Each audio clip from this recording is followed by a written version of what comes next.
Bismillahirrahmanirrahim. Assalamualaikum warahmatullahi wabarakatuh. Selamat datang teman-teman di episode ngaji from home atau ngaji dari rumah. Di episode ini tujuannya adalah untuk menyediakan bimbingan belajar Quran lewat media video, di mana teman-teman nanti bisa belajar secara mandiri. Nanti kita akan belajar dari basic, dari dasar, lalu ada tingkat menengahnya juga, ada intermediate ya, menengah. Lalu ntar juga ada yang tingkat yang advance-nya, yang majunya. Gitu. Jadi insyaallah di episode ngaji from home ini kita akan belajar bareng-bareng.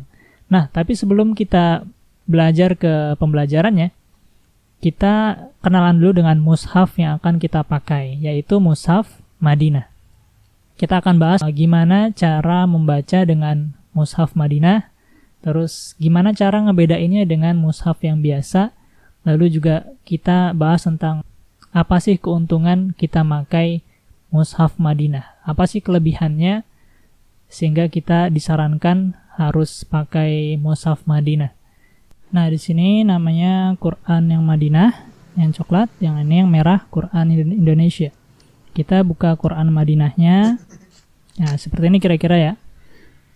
Nah, di sini tidak ada tulisan Kementerian Agamanya dia. Lalu yang selanjutnya, halaman selanjutnya seperti biasa, kayak Quran biasa. Ada transliterasi juga dan langsung ke ayat-ayatnya. Ini Quran Madinah. Bedanya biasanya cuma di halaman awalnya aja ya. Halaman akhirnya juga sama. Seperti itu. Baik, langsung sekarang kita ke mushaf yang standar Indonesia. Yang warna merah ini mushaf standar Indonesia yang biasanya teman-teman baca nih. Nah, di sini itu ada cap dari Kementerian Agamanya biasanya. Nah, itu dia. Ini yang warna hijau ya. Ada tulisan Departemen Agama. Nah, itu dari Indonesia berarti, mushaf standar Indonesia. Lainnya sama. Kenapa kita harus pakai mushaf Madinah? Karena metode yang akan kita pakai itu memakai Rosem Utsmani atau mushaf yang Madinah cetakannya, yaitu metode Utsmani. Jadi kita yang akan kita pelajarin adalah memakai metode Utsmani. Nah, teman-teman saya juga banyak yang nanya, kenapa sih harus pakai mushaf Madinah? Dan juga dari 3 lembaga tahsin yang pernah saya ikutin itu selalu menyarankan pakai mushaf Madinah. Jadi pertanyaannya, kenapa lebih disarankan memakai mushaf Madinah untuk belajar tahsin? Kebanyakan lembaga tahsin saat ini itu memakai mushaf Madinah. Nah, untuk menjawab pertanyaan ini, kita akan bagi pertanyaannya menjadi 3. Yang pertama, kita harus tahu dulu bagaimana cara membedakan mana yang mushaf Madinah dan mana yang MSI atau mushaf standar Indonesia. Jadi itu dulu. Jadi nanti teman-teman periksa teman Qur'annya masing-masing. Mushafnya ini standar Indonesia atau jangan-jangan sudah mushaf yang Madinah, tapi nggak nyadar gitu ya. Lalu yang kedua adalah nanti kita akan belajar juga beberapa perbedaan penulisannya. Lalu ketiga baru kita bahas tentang kelebihan masing-masing mushaf. Oke, nah terus kita lanjut. Pertama adalah cara membedakan mana yang mushaf Madinah dan mana yang mushaf standar Indonesia. Kalau sekedar untuk membedakan itu sebenarnya gampang sekali. Ya, kalau mushaf standar Indonesia bisa dilihat di lafaz jalallah, itu lamnya ada tanda alif berdirinya. Tanda panjangnya ya. Alif kecil kalau saya bilang. Ada alif kecilnya di lafaz Allah. Itu mushaf standar Indonesia. Tapi kalau mushaf Madinah itu rata, gak berdiri dia. Jadi tidak ada tanda alif kecil atau tanda panjangnya di lafaz Allah, di huruf lamnya. Jadi gampang ya ngebedainnya. lihat di lafaz Allah, dan lafaz Allah itu banyak ya. Hampir di semua halaman itu biasanya ada lafaz jalallah atau lafaz Allahnya. Itu untuk yang pertama. Yang kedua adalah caranya teman-teman bisa membedakan di halaman keterangan cetakan. Kalau di MSI, Mushaf Standar Indonesia, itu halaman keterangannya ada tulisan Kementerian Agama. Tadi kita udah lihat fisiknya ya. Lalu kalau di Mushaf Madinah, itu tidak ada tulisan Kementerian Agamanya. Terus biasanya semuanya berbahasa Arab. Yang jadi patokan sebenarnya tulisan Kementerian Agamanya. Kalau nggak ada biasanya itu Mushaf Madinah. Gitu. Tapi paling gampang itu di lafaz Allah tadi ya, untuk membedakannya. Itu cukup membedakannya dari situ udah bisa. Lalu yang kedua, kita masuk ke cara penulisan. Nah, di sini yang membuat sebagian orang biasanya kagok kalau baca Mushaf Madinah. Ya, pas pertama-tama dikenalkan Mushaf Madinah, bingung bacanya gimana nih? Karena ada beberapa perbedaan penulisan. Nah, di sini kita akan belajar apa saja penulisannya itu, lalu gimana cara bacanya. Insya Allah nanti kita kalau udah paham, insya Allah bisa untuk baca mushaf manapun. Nah, yang pertama adalah di Mat-Tabi'i yang berbeda. Berbedanya di mana? Yaitu kalau di mushaf standar Indonesia, kalau di alifnya iyyaka ini sama ya. Kalau di alif Mat-Tabi'i yang alif nih, iyyaka, iyanya kan panjang. Kalau di mushaf Madinah iyyaka sama. Dan alifnya sama-sama nggak ada tanda sukunnya. Berarti sama ya, kalau yang fathah antara MSI dan Madinah. Nah, sekarang kalau yang Mat-Tabi'inya merupakan waw sukun. Kalau di mushaf Indonesia, itu wawnya, nih lihat ya, wawnya ada tanda sukunnya. Kalau di mushaf Madinah, wawnya nggak ada tanda sukunnya. Al-Maghdubi. Nah, dunya itu di sini sukun, kalau ini dunya tidak ada sukunnya. Tapi tetap dibaca panjang. Ya, jadi jangan heran kok ini tinggal ada tanda sukunnya. Nah, itu sebenarnya mati, tapi tidak diberi tanda sukun. Itu agar membedakan kalau itu mati, panjang jadinya. Maghdubi. Gitu. Begitu juga dengan yang ya. Mat-Tabi'i dengan huruf ya mati. Kalau di standar Indonesia itu ya-nya ada tanda sukunnya kelihatan. Kalau di mushaf Madinah, ya-nya tidak ada tanda sukunnya. Gitu.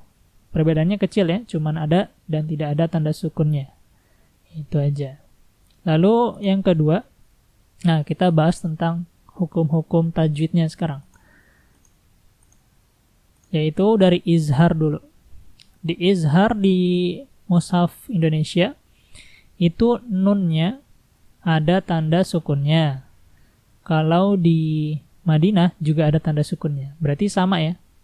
Bedanya paling cuma ini aja yang amanah.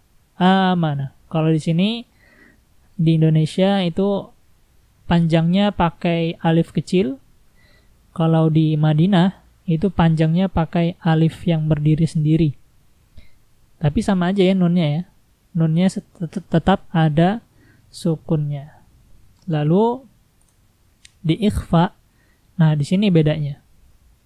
Kalau di ikhfa itu nun sukunnya di Indonesia itu pakai tanda sukun. Tapi kalau di mushaf Madinah nunnya nggak ada sukunnya. Ini yang sering ditanyain oleh teman-teman gitu ya. Kok ini nggak ada sukunnya nunnya? Terus bacanya gimana? Itu bacanya tetap disukunkan, dimatikan. Kenapa nggak ada sukunnya? Karena untuk membedakan dengan izhar. Gitu. Jadi kalau di mushaf Madinah, untuk membedakan antara yang dengung dan yang tidak dengung, itu adalah di nunnya. Kalau nunnya ada tanda sukunnya, maka itu dibaca jelas. Kalau nunnya nggak ada tanda sukun, berarti itu dibaca dengung. Gitu kira-kira. Fungsinya seperti itu. Nah, di sini lihat di iklab ataupun idgham bi gunnah.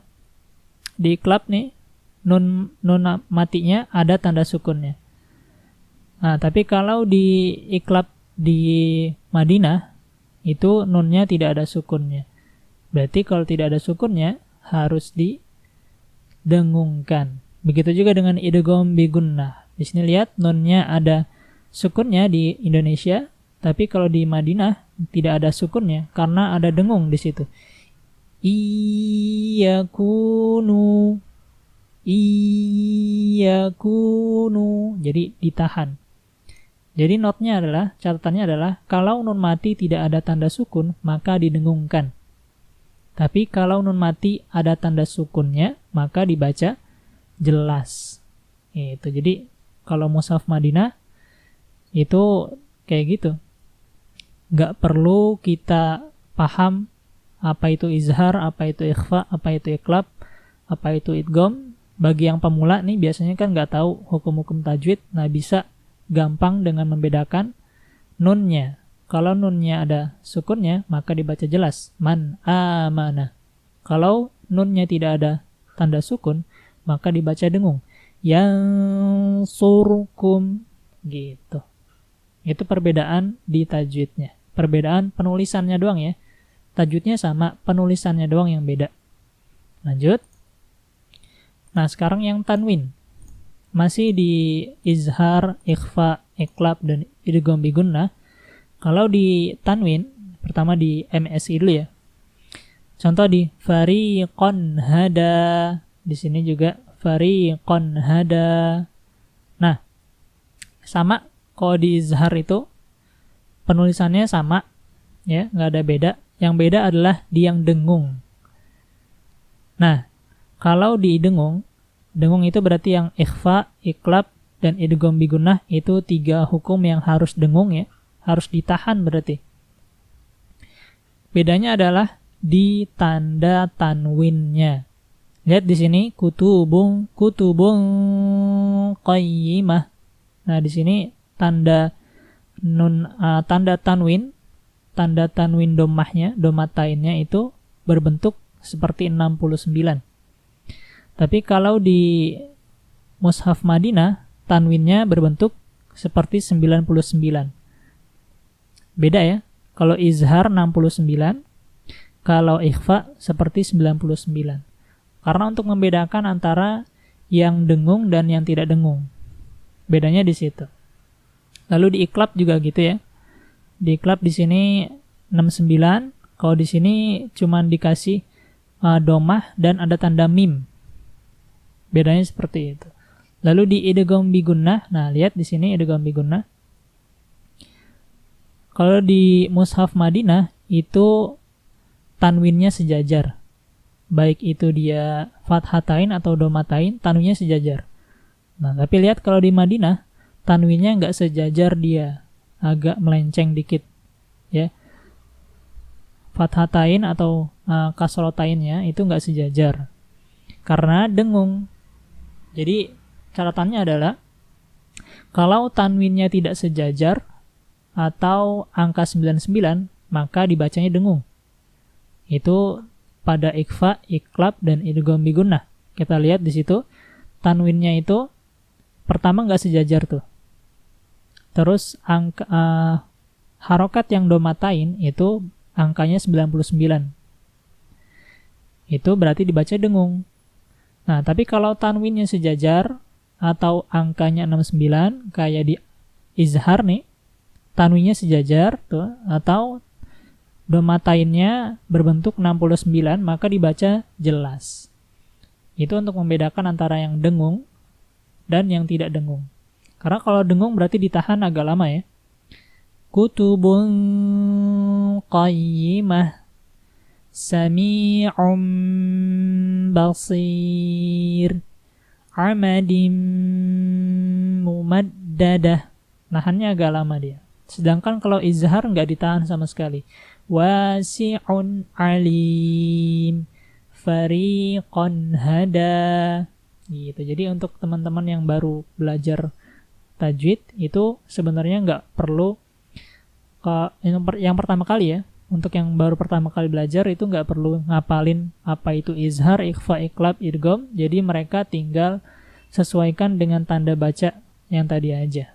Tanwin kalau sejajar itu izhar, terus kalau yang 99 itu namanya yang dengung.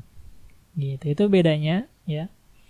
Jadi insyaallah lebih, kalau saya prefer ngajarin dengan mushaf Madinah karena tadi untuk yang pemula banget gitu ya, basic itu nggak perlu ngajarin sampai teorinya, karena kendalanya adalah biasanya yang baru belajar kalau langsung diajarin teori lalu disuruh hafalin huruf-huruf, izhar hurufnya ada 6, ikhfa hurufnya ada berapa gitu ya, iqlab ada 1, idgham bigunnah ada 4, itu biasanya nanti malah jadi terbebani duluan gitu. Jadi ini bagus untuk yang basic, untuk teman-teman yang baru belajar, pemula belajar Quran itu gampang insyaallah pakai mushaf Madinah gitu.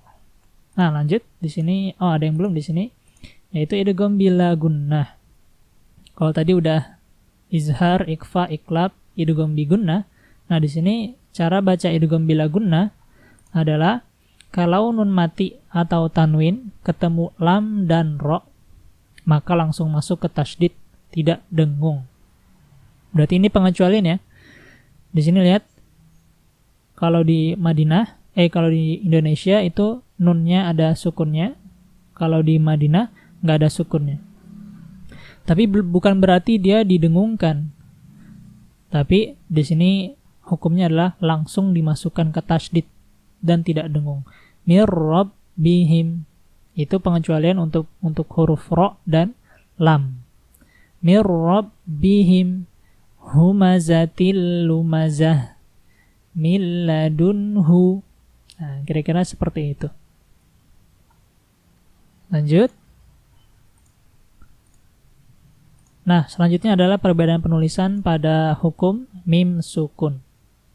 Sama kayak tadi, kalau di Quran Indonesia itu mimnya ada sukunnya, kalau di mushaf Madinah mimnya nggak ada sukunnya, karena untuk membedakan yang dengung dan yang tidak.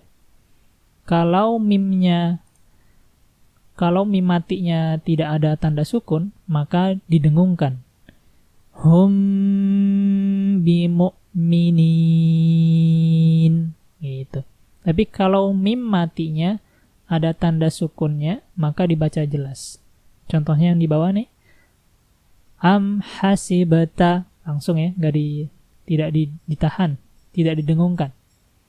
Gitu. Untuk membedakan antara yang dengung dan yang tidak dengung. Karena dengung dan tidak dengung itu krusial ya, termasuk dalam ilmu tajwid.